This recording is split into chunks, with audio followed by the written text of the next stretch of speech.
Shalom Abuna. Ya, shalom, Halo, shalom, Bapak Ibu semua. Abune, selamat pagi Bapak Ibu. Abuni, Baik, Bapak sehat. dan Ibu. Shalom.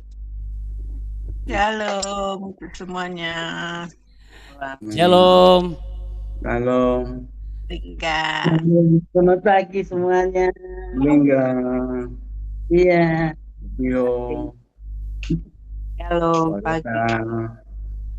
Oma Leli. Semalam kayak Ibu Ginda aku ketiduran, bangun jam 6, kecapean. Iya. Enggak apa-apa, Bu. Shalom Pak Musa, selamat pagi. Pagi. Tuhan berkati. Pagi Pak Musa. Iya. Pagi. Shalom, selamat pagi Bapak dan Ibu. Iya, selamat pagi Abu. Selamat pagi Abu, Bapak Ibu yang pagi. Iya, baik, puji Tuhan ya. Puji Tuhan, paling tidak saya lihat semua Bapak Ibu bersukacita dan berbahagia ya. Walaupun tadi ada sempat ketiduran, mungkin karena kelelahan dan lain sebagainya. Tetapi itu semua langsung sirna pastinya ketika sudah berkumpul di BW. Betul ya Bu Biho? Amin. Oke, ya puji Tuhan. Kita juga mau sapa shalom juga untuk semua sahabat-sahabat BW yang ada di YouTube. Boleh kita lambaikan tangan, shalom, shalom.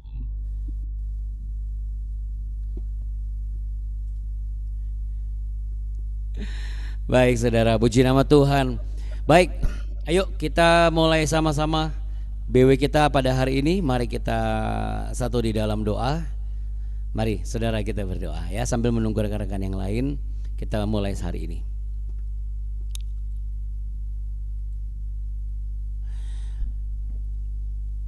Segala puji syukur, hormat, kemuliaan hanya bagi Tuhan yang kami sembah di dalam nama Yesus Kristus. Engkau Allah Bapa kami yang mulia, yang telah mengumpulkan kami pagi hari ini, saat ini, dengan media yang kami gunakan dimanapun kami berada. Namun kuasa-Mu, pengajaran-Mu tetap sama, dan lawatan-Mu tetap hadir. Hadirat-Mu tetap nyata, membawa sukacita, pengharapan dan kebenaran di dalam Yesus Kristus Tuhan. Untuk itu Tuhan, biarlah kami semua semakin dibentuk sesuai dengan gambaran Kristus dan rencana kerajaan Allah terjadi atas kehidupan kami. Kami tetap berjalan di jalan yang penuh dengan kemuliaan Allah.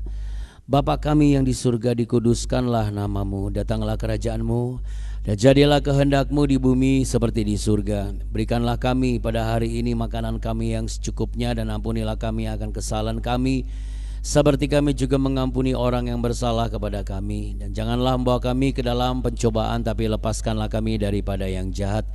Karena Engkaulah yang punya kerajaan dan kuasa dan kemuliaan kekal sampai selama-lamanya.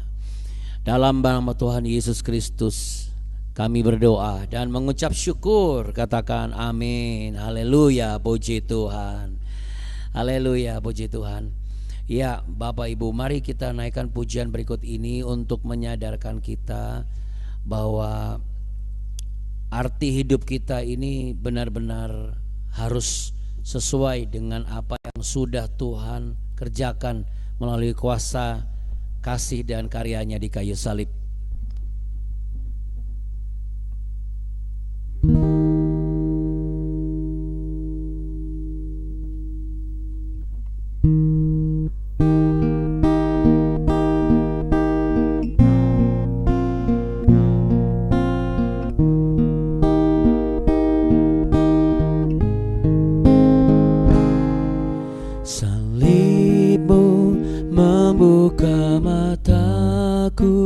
Betapa berharga nilai hidupku, menanggung semua dosaku, berikan hidupmu menggantikan diriku. Bukan karena perbuatanku, anugerah yang yang selamatkanku. Yesus, apa arti hidupku bila kau tak berikan nyawamu yang terbaik tersedia bagiku. Ku bersyukur atas kasih karuniamu.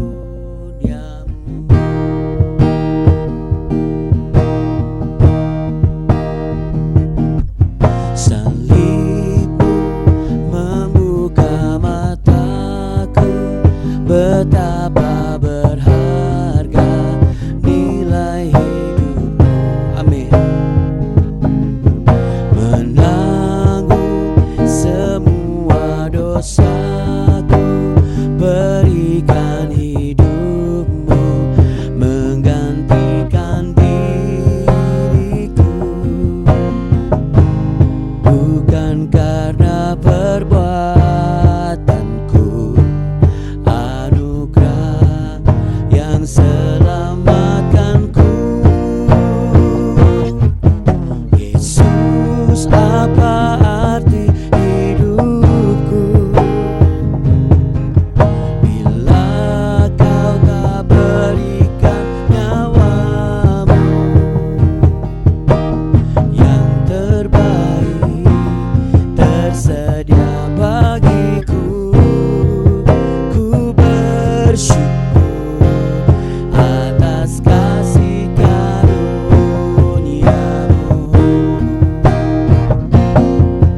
Yesus, kaulah arti hidupku yang telah memberikan nyawamu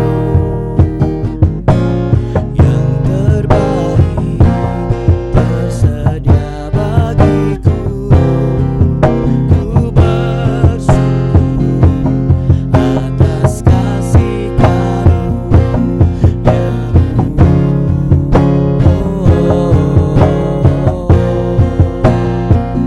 Ku mau bersyukur buat hidup yang baru di dalam-Mu.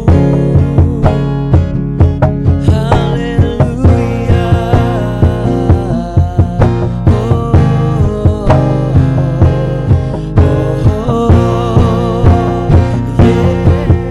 Yesus, apa arti hidupku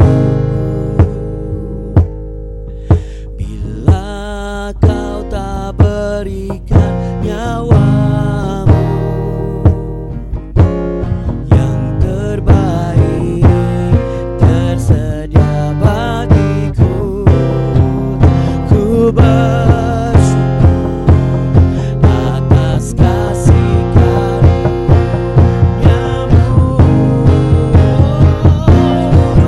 Yesus, kaulah arti hidupku, ya Tuhan, yang telah memberikan nyawamu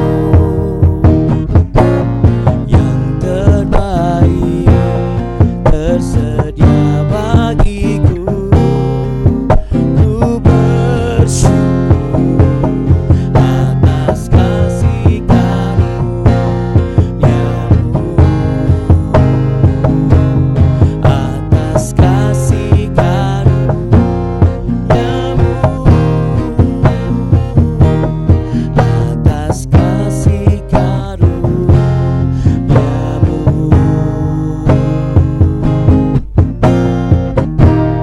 Haleluya. Yang bersyukur katakan amin. Yes, yes, yes. Ya, amin. Yes, yes, yes. Jadi kalau kita hidup, beroleh hidup lahir baru, ya, saya ulut dari lahir baru, ya, kan bertobat, ketemu dengan Tuhan Yesus, percaya bahwa Yesus Kristus adalah satu-satunya Tuhan, satu-satunya juru selamat, satu-satunya Allah, ya. Jadi kalau kita sudah mengalami lahir baru, kita harus punya hidup baru. Sekalipun tantangannya dan godaannya itu besar, tetap harus hidup baru. Makanya untuk menjaga hidup baru kita itu nggak bisa hanya dengan rajin pelayanan saja atau rajin berdoa saja. Tanpa pengetahuan yang benar dan mendalam akan makna dari pembacaan firman Tuhan, maka kehidupan baru kita akan menjadi rentan. Kenapa rentan? Karena tantangan, godaan, pergumulan, belum lagi angka dari tagihan. Kadang-kadang angka tagihan jarang mengalami kelahiran baru, saudara. Ya, tagihannya makin banyak, ya. Makanya saudara, Bapak Ibu yang terkasih, dengan adanya tantangan-tantangan seperti itu, dengan bangun pagi kita mengajarkan dan membawa satu didikan yang keras pasti untuk anak-anak zaman sekarang ini didikan yang keras, harus bangun pagi. Emang harus ya? Ya, itu semua anak muda ya rata-rata seperti itu. Emang harus ya? Gitu ya. Tapi saudara, kita sebagai orang-orang yang sudah lebih dulu mengalami kebaikan Tuhan, tentu kita juga nggak mau mereka menjadi generasi yang tidak pernah merasakan kebaikan Tuhan, yang akhirnya di zaman Yosua adalah generasi yang terhilang. Dan jangan khawatir, Bapak Ibu, tantangannya nggak cuma sendirian, kami juga sama. Ya, namanya orang tua, semua orang tua punya tantangan yang sama. Ya, jadi saudara, yang penting kita terus konsisten untuk memberikan keteladanan bagi mereka. Nah, bicara mengenai konsisten, ini yang akan kita pelajari di Ester pasal yang akan kita baca berikut ini.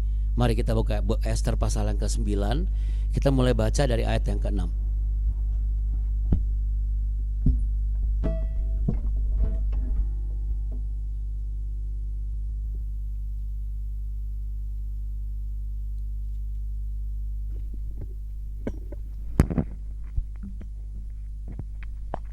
Di Ester pasal 9 ayat yang ke-6, demikian ada tertulis, di dalam benteng Susan saja orang Yahudi membunuh dan membinasakan 500 orang. Juga Parsandata, Dalfon, Aspata, Porata, Adalia, Aridata, Parmenasta, Arisai, Aridai, dan Waizata. Ke-10 anak laki-laki Haman bin Hamedata, seteru orang Yahudi, dibunuh oleh mereka. Tetapi kepada barang rampasan tidaklah mereka mengulurkan tangan. Pada hari itu juga jumlah orang-orang yang terbunuh di dalam benteng Susan disampaikan ke hadapan raja. Lalu titah raja kepada Ester sang ratu, di dalam benteng Susan saja orang Yahudi telah membunuh dan membinasakan 500 orang, beserta ke-10 anak Haman. Di daerah kerajaan-kerajaan lain yang lain entahlah apa yang diperbuat mereka. Dan apakah permintaanmu sekarang? Niscaya akan dikabulkan. Dan apakah keinginanmu lagi? Niscaya dipenuhi. Lalu jawab Ester, jikalau baik pada pemandangan raja, diizinkanlah kiranya kepada orang Yahudi yang di Susan untuk berbuat besok pun sesuai dengan undang-undang untuk hari ini. Dan ke-10 anak Haman itu hendaklah disulakan pada tiang. Raja pun menitahkan berbuat demikian, maka undang-undang itu dikeluarkan di Susan dan ke-10 anak Haman disulakan orang. Jadi berkumpullah orang Yahudi yang di Susan pada hari yang ke-14 bulan Adar juga, dan dibunuhnyalah di Susan 300 orang. Tetapi kepada barang rampasan tidaklah mereka mengulurkan tangan. Orang Yahudi yang lain yang ada di dalam daerah kerajaan berkumpul dan mempertahankan nyawanya serta mendapat keamanan terhadap musuhnya. Mereka membunuh 75.000 orang di antara pembenci-pembenci mereka. Tetapi kepada barang rampasan tidaklah mereka mengulurkan tangan. Iya, saudara, ada dua hal penting di dalam pembelajaran kita sampai sepanjang kitab Ester pasal 9 ini. Sejak kemunculan Ester yang tanpa diminta oleh Raja Ahasuerus, ya, Ester pasal 5, saya masih ingat di ayat yang ke-4 kalau tidak salah. Itu Ester selalu mulai mengatakan jikalau baik dalam pandangan raja. Jadi artinya jikalau menurut raja baik. Nah, gitu. Jadi dalam mengutarakan isi hati dan semua rencana itu selalu dimulai dan diakhiri dalam pandangan raja sebagai sang pemegang kekuasaan atau otoritas dan kedudukan. Ya. Poin yang kedua adalah di yang kita baca barusan tadi, sekalipun mereka diberikan kesempatan untuk membunuh para pembenci mereka setelah dikeluarkannya surat kerajaan itu, tetapi mereka hanya membunuh orang-orangnya saja, saudara. Tetapi tidak mengerampas barang-barang harta-harta milik mereka. Ya. Artinya apa? Di sini kita belajar yang namanya musuh itu memang harus dihadapi, tapi bukan dikompromikan. Makanya mereka tidak ambil barang rampasan. Kira-kira begitu. Ya. Jadi ayat 6 sampai 10 tadi jelas sudah kita baca bahwa disitulah situasi bagaimana bangsa Yahudi benar-benar berdiri melawan musuh, tidak lagi pasif dan tidak lagi hanya bertahan atau ketakutan. Ini yang saya lihat bahwa apa yang Tuhan balikan, momen titik balik terbesarnya adalah sikap mereka. Yang mereka dulunya sembunyi, yang mereka dulunya takut, yang mereka dulunya terancam, mereka sekarang gagah, berani menghadapi dan berdiri dan maju. Ya. Dalam di ayat yang ke-6 ada istilah, salah satu istilah di situ.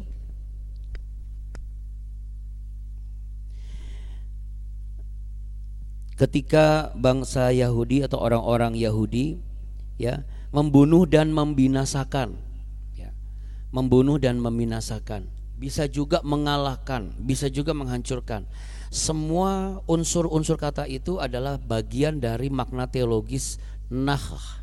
Nahah itu adalah artinya menghancurkan, meluluh lantakan, memukul, membinasakan, ya, dan juga membunuh. Tetapi, nah ini, secara teologis itu bukan sekedar kekerasan fisik, saudara.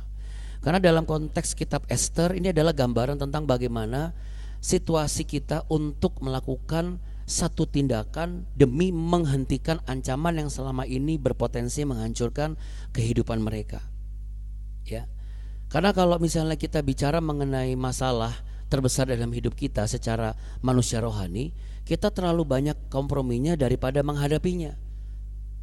Jadi di dalam konteks ini, dalam kitab Ester, kalau diaplikasikan dalam kehidupan kita hari ini adalah satu tantangan untuk saudara dan saya. Kita mau gak, berani gak untuk menghadapi yang namanya sesuatu yang mengancam. Mengancam apa? Mengancam bukan dalam konteks fisik, bukan dalam keamanan jasmani, bukan keamanan keuangan, keamanan materi, tapi keamanan rohani kita yang sudah mengalami lahir baru dan hidup baru. Karena banyak orang-orang ya sudah lahir baru, sudah hidup baru, tapi masih kompromi dengan dosa, masih kompromi dengan kepahitan, masih kompromi dengan luka batin, masih kompromi dengan kebiasaan lama, masih bersembunyi di balik benteng-benteng, tembok-tembok penderitaan yang gak mau dia bongkar sendiri. Padahal hal-hal yang saya sebutkan tadi ini adalah hal yang jelas tidak boleh dikompromikan dan tidak ada nilai negosiasinya. Makanya di ayat Yakobus pasal 4 ayat 7 kan dikatakan salah satu frasenya, lawanlah iblis. Nah seringkali kita enggan melawan iblis. Kenapa? Masa saya melawan kemauan diri saya sendiri? Loh, di dalam diri kita itu selalu ada dua suara, saudara. Satu suara iblis, yang kedua suara malaikat. Yang satu suara Roh Kudus, yang kedua suara roh tidak kudus atau roh kudis, roh kurang disiplin, ya. Nah biasanya ketika kita tidak langsung memutuskan aku dengan Roh Kudus, udah nanti yang Roh Kudus ini seakan-akan dibenarkan dengan berbagai macam dukungan-dukungan yang ada di sekeliling kita. Makanya saudara, ketika kita mau melawan iblis, kita gak bisa hanya dengan pemikiran kita sendiri. Kalau konteksnya sederhana wajar. Tapi kalau bicara mengenai si iblis itu sudah melihat kita, sudah mulai menepi. Kan iblis itu sebagaikan singa yang mengaum-ngaum. Cara bekerjanya dalam kawanan juga seperti kawanan serigala. Sedangkan saudara dan saya adalah seperti anak domba yang dikirim di tengah dunia ini, sebagaikan anak domba dikirim di tengah kawanan serigala.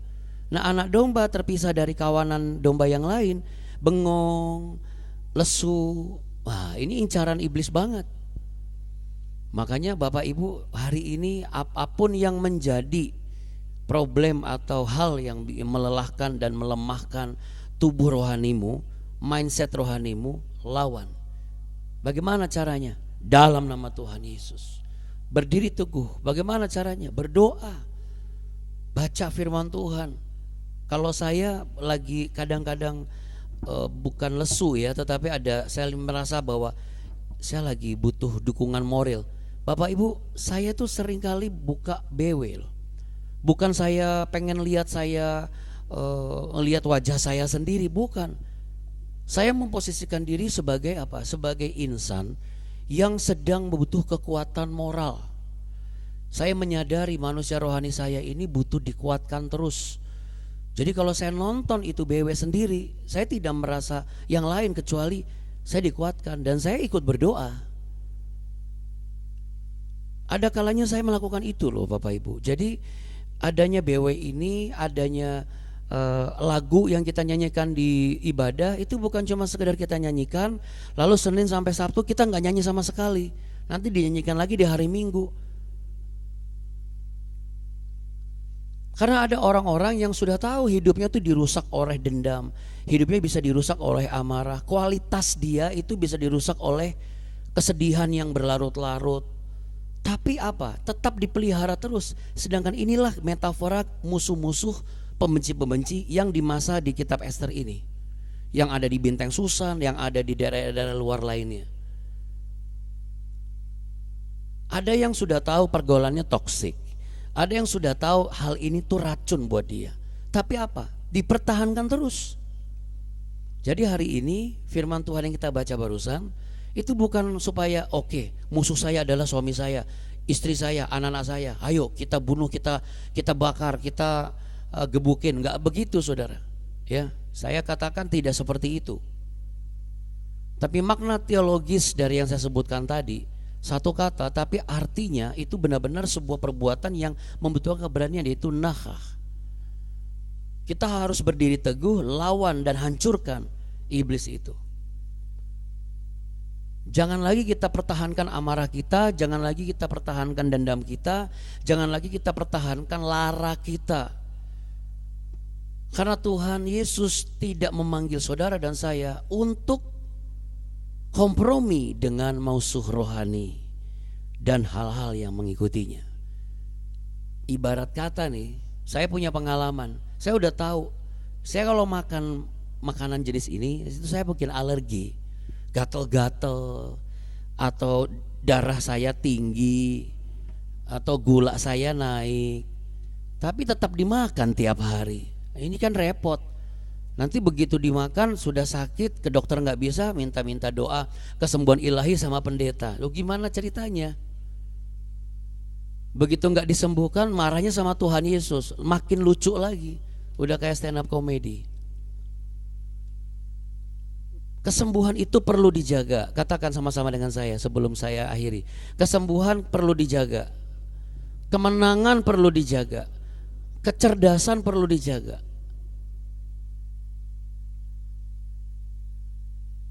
Mereka tidak menjamah jarahan orang-orang yang dikalahkan. Mereka menang tapi tidak jadi serakah. Ini yang perlu kita jaga. Banyak orang-orang Kristen sudah disembuhkan serakah. Habis disembuhkan minta kaya. Nanti habis sudah kaya, minta tambah kaya. Tapi bukannya makin rajin, makin malas. Tapi kalau kena malapetaka, marah sama Tuhan. Secara budaya perang pada waktu itu mengambil jarahan itu hal biasa. Tapi pada saat itu mereka benar-benar mengambil sikap. Mereka menolak dampak dikuasai keuntungan pribadi kalau mereka ambil jarahan dari musuh mereka. Bisa saja mereka ambil itu karena itu hak mereka. Ini bicara apa saudara? Tidak semua yang dikatakan hak itu kita harus ambil Bapak Ibu. Oh hak saya loh. Kalau hak itu kita ambil tapi berpotensi membuat kita jatuh dalam dosa, kita punya sikap jangan diambil.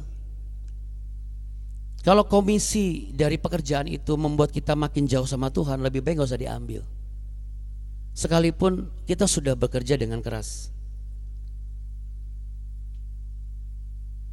Ini bicara tentang integritas setelah kita dimenangkan oleh salib Kristus. Karena seringkali kita lebih mudah menang daripada menjaga hati setelah menang. Tuhan Yesus itu mati bukan cuma untuk saudara dan saya merdeka saja. Makanya dia bangkit hari ketiga dan dia naik ke surga. Supaya apa? Di Galatia 5 ayat 1 katakan supaya saudara dan saya sungguh-sungguh merdeka. Katakan sungguh-sungguh merdeka. Iya, makanya jangan beri kesempatan kepada iblis. Bengong, Anda beri kesempatan kepada iblis. Egois, Anda beri kesempatan kepada iblis. Malas, Anda beri kesempatan kepada iblis. Cinta uang, haus validasi, Anda beri kesempatan kepada iblis. Tidak akan langsung hancur memang. Jadi kemenangan rohani ini bukan cuma aku keluar dari masalah, aku ditebus oleh darah Kristus, lalu kemudian aku disembuhkan. Tetapi aku lahir baru, hidup baru, dan aku menjaga kemenangan yang telah aku terima. Mari kita satu di dalam doa. Kami bersyukur dan berterima kasih untuk kuasa salib-Mu ya Tuhan. Saat ini kalau kami ternyata terlalu lama untuk bergerak, tidak mau untuk bertindak, yang kami pelihara bukannya kasih, pengampunan, kebenaran firman Tuhan, tapi ego kami. Karena kami merasa berhak. Dan ternyata itu adalah pintu yang sangat terbuka bagi iblis untuk masuk. Sehingga kami mudah sekali untuk jatuh, mudah sekali untuk tergeletak, mudah sekali untuk menyerah dan putus asa. Tapi hari ini hamba bersyukur dan berterima kasih. Hamba merindukan apa yang disampaikan benar-benar diterima oleh setiap telinga yang mendengar, dan mereka benar-benar mengalami pemulihan, dan mereka benar-benar bisa menjaga kemenangan dan kelahiran baru, kehidupan baru di dalam Kristus dapat boleh terus terjaga dan terwujud seiring dengan berbagai macam godaan, berbagai macam perilaku dan juga pemikiran dan pemahaman. Akan tetapi kami tetap menjaga integritas kemenangan kami dalam Kristus. Sekalipun itu merupakan hak kami, tetapi kalau itu berpotensi kami dikuasai oleh kemarahan, dikuasai oleh kesombongan, dikuasai oleh keserakahan, bahkan dikuasai oleh kejatuhan, kami berani menolak dalam nama Yesus. Perkenankanlah kami untuk terus berjalan di dalam terang-Mu ya Tuhan, supaya setiap pekerjaan kami, studi kami, perencanaan kami, baik mulai hari ini, esok dan seterusnya, bahkan sampai selama-lamanya, tetap berkemenangan hari lepas hari. Sampai Engkau menjadikan kami lebih dari pemenang, karena Engkau mengenakan kami mahkota kemenangan, mahkota kemuliaan kekal selama-lamanya. Hamba percaya Tuhan, orang-orang yang bisa menjaga kemenangan rohani di dalam Kristus akan terus mengalami mujizat, baik kesembuhan, pemulihan, damai sejahtera, sukacita, dan kelepasan. Dan yang terpenting, mampu berdamai dengan apa yang terjadi atas diri kami sendiri. Kami juga berdoa Tuhan saat ini, secara khusus hamba berdoa bagi seorang ibu, seorang opung yang dengan penuh kasih setia Tuhan telah berkenan menabur bagi perbaikan alat untuk pelayanan BW melalui media ini. Diberkatilah ibu ini ya Tuhan. Diberkatilah air matanya, diberkatilah sukacitanya, diberkatilah usianya, diberkatilah masa keemasannya, diberkatilah setiap doa-doanya, diberkatilah setiap langkah hidupnya. Karena apa yang ditabur oleh ibu ini akan menuai janji-Mu yang besar dan berlimpah-limpah. Sebab ibu ini sudah mengambil bagian dengan penuh kasih, dan hamba bersyukur turut berkenan merasakan sepenanggungan dengan apa yang kami alami sebagai hamba-Mu. Dan hamba percaya orang-orang yang memberkati dan menabur bagi pekerjaan Tuhan akan menuai dengan sukacita dan sorak-sorai. Juga pasangan suami istri yang sampai saat ini juga terus memberikan berkat pemeliharaan, damai sejahtera, diberkatilah senantiasa rumah tangga mereka. Dan bagi semua orang yang tergerak untuk memberikan yang terbaik, Tuhan akan selalu menyediakan yang terbaik, yaitu berkat-berkat yang tak berkesudahan, sehingga tidak pernah kekurangan sesuatu yang baik. Bapak, Ibu, saudara-saudari dan anakku yang terkasih, bukalah tanganmu, Terimalah berkat, damai sejahtera, cinta kasih setia Tuhan, dan perkara-perkara dahsyat dan hebat sepanjang Engkau setia di dalam kasih-Nya, dalam pengajarannya, dan tidak mengendorkan semangatmu untuk mengejar kebenaran firman-Nya. Oleh karena persekutuan dan pertolongan Roh Kudus selalu hadir dalam kita, dan semua adalah kasih karunia Allah sebagai sumber segalanya di dalam Yesus Kristus, maka Tuhan memberkati engkau dan melindungi engkau. Tuhan menyinari engkau dengan wajah-Nya dan memberi engkau kasih karunia. Tuhan menghadapkan wajah-Nya kepadamu untuk memberimu damai sejahtera dan kemenangan sejati, jangan kau lepaskan. Dalam nama Tuhan Yesus, haleluya. Katakan amin, yes, yes, yes. Iya. Jadi jangan sampai kita sudah jadi orang Kristen yang seperti orang diet gitu. Sudah turun 5 kilo, dapat reward. Rewardnya apa? Tiap malam akhirnya naiknya 15 kilo ya. Oke saudara, jangan sampai seperti itu. Tuhan Yesus memberkati, sampai jumpa besok. Terima kasih untuk ibu dan juga pasangan suami istri yang kami doakan ya. Terima kasih untuk berkatnya. Sabar sampai nanti alatnya sudah bisa kami pakai. Nanti Bapak Ibu bisa mendengar hasil dari taburan untuk pekerjaan Tuhan di media ini. Terima kasih, Tuhan Yesus memberkati. Untuk semuanya, be worshipers, katakan apa saudara? Jangan kasih kendor. Jangan kasih kendor. Sampai besok. Shalom, dah. Shalom, makasih ya Buna. Terima kasih. Sama-sama.